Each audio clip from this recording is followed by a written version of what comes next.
Hi friends, நம்ம இன்றைக்கி எடுத்த ட்ரேடு தான் அது கால் சைடில். ஃபஸ்ட்டு ஒரு ட்ரேடு வந்து ஸ்டாப் லாஸ் ஆகிடுச்சு.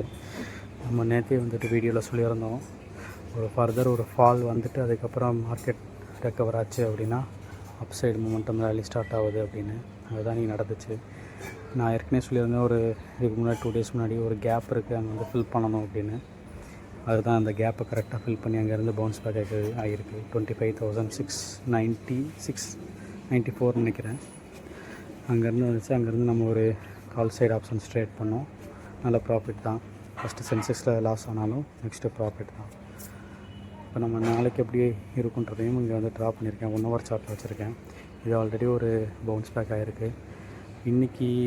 ஆனால் ரேலி இன்பிட்வீன்குள்ளேயே மார்க்கெட் ஓப்பன் ஆச்சு அப்படின்னா ஒரு சைட்வேஸ்லேயே இருந்து பையிங் சைடில் ஒரு சின்ன க்ரீன் சைடில் முடிகிறதுக்கு வாய்ப்பு இருக்குது. அதே இது வந்துட்டு மேலே பிரேக் அவுட் ஆகுது, கேப் அப்பாகவே ஆகுது அப்படின்னா 26,100 அந்த ரேஞ்செலாம் வரும்போது சின்னதாக ஒரு செல் சைடில் ட்ரை பண்ணலாம். ஏன்னா நாளைக்கு ஃப்ரைடே இருக்குன்றனால. அப்புறம் மண்டேலேருந்து தான் மார்க்கெட்டுன்றனால ஒரு என்ன நியூஸ்னால வந்து மார்க்கெட் விழுந்தாலும் நமக்கு ஒன்றும் இது கிடையாது. அதனால் வெயிட் பண்ணுங்கள். நாளைக்கு ஒரு பை சைடில் இருந்துச்சுன்னா இன்றைக்கி ஹையை உடைக்கும் போது மட்டும் பை சைடில் போங்க. அதே மாதிரி இந்த 15 minutes கேண்டில் ஒரு சின்ன ஒரு ட்ரெண்ட் லைன் போட்டிருப்பேன். அது கீழே ஏதாவது ஒரு 5 minutes கேண்டில் வைக்கிது அப்படின்னா திரும்ப நேற்றோட லோவர் டெஸ்ட் பண்ணிவிட்டு 50% கரெக்ஷன் வந்துட்டு திரும்ப வந்து பவுன்ஸ் பேக் அவருக்கு அதிக வாய்ப்பு இருக்குது. மற்றபடி வந்துட்டு வேறு எதுவும் பெருசாக மார்க்கெட்டில் அப்டேட் பண்ணுறதுக்கு எதுவும் இல்லை.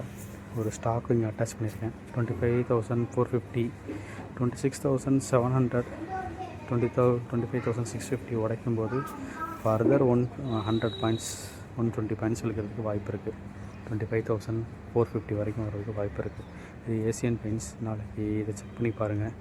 நான் கொடுத்துருக்க கீழே சப்போர்ட் லைனையும் எஸ்எல்லாம் ட்ரை பண்ணலாம். அதே மாதிரி எப்படி போகுதுன்றதையும் பார்க்கலாம். என்னோடது நாளைக்கு ஏசியன் பெயிண்ட்ஸ் ஒரு பை சைடில் இருக்கணும். நாளைக்கு செக் பண்ணி பார்த்துட்டு நான் ஃபர்தர் அப்டேட் பண்ணுறேன். பார்க்கலாம் ஃப்ரெண்ட்ஸ். தேங்க்யூ.